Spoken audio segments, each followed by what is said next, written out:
ano po ang, although meron ng ngayong binabanggit yung pilot 'no, opo, dito po sa senior high school na ito. Pero, ano ang maaasahan namin ngayon sa aking mga apo na nasa high school, sa mga may mga mag-aaral sa high school ngayon papunta ng college, ano pong aasahan namin na reforma na mangyayari talaga ngayon pong, 20th Congress? Itong 20th Congress po, hino-hope namin talaga na mapasa na isang reforma dun sa grades 11 and 12 sa curriculum. Bakit? Kasi ang problema natin, Sir Ted, maliwanag naman. Sabi nga ng PSA, functional literacy. Alam niyo yung iba dyan, salita ng critical thinking, wala nga tayong functional literacy. Unahin na muna yung marunong magbasa at naintindihan yung binabasa. Pagka nagka-reforma na, pag napasa po namin ito, mangyayari po dito una, mafo-focus na po dun sa reading comprehension and math. Pangalawa, tinatanggal na rin po namin sana yung yung textbook. Kasi ang textbook po, skills training yan.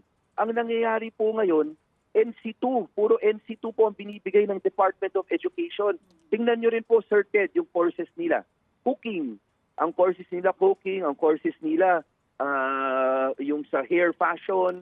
Hindi ba 2 taon yan? Hindi ba dapat ang kalidad ng binibigay nating programa yung mas mataas?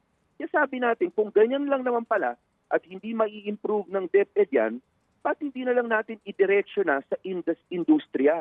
Industry training kaagad para pati yung job mismatch makorek na. Pangalawa, hindi katulad ngayon, yung ibang nag-OJT po, magtanong po kayo, sila pa magbabayad para maka-OJT. Opo, correct. Ngayon, ang gusto natin, sila yung binabayaran dahil naka-contribute na sila.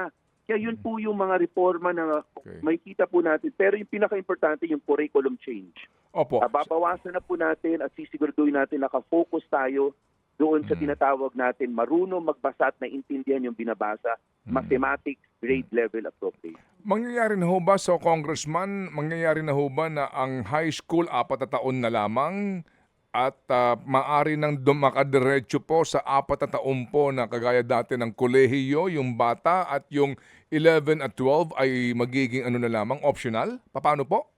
Sa, sa version po namin, may exit point na sa grade 10, may honors exam. Pag nag-aral ka na mabuti, K to 10, pwede ka kumuha nun. Pag pumasa ka, exempted ka sa 11, 12. Pero, Sir Ted, sa amin naman sa House, bukas kami. Mag-BICAM lang kami, makapasa lang ng version ang Senado para mag-usap kami, mag-BICAM.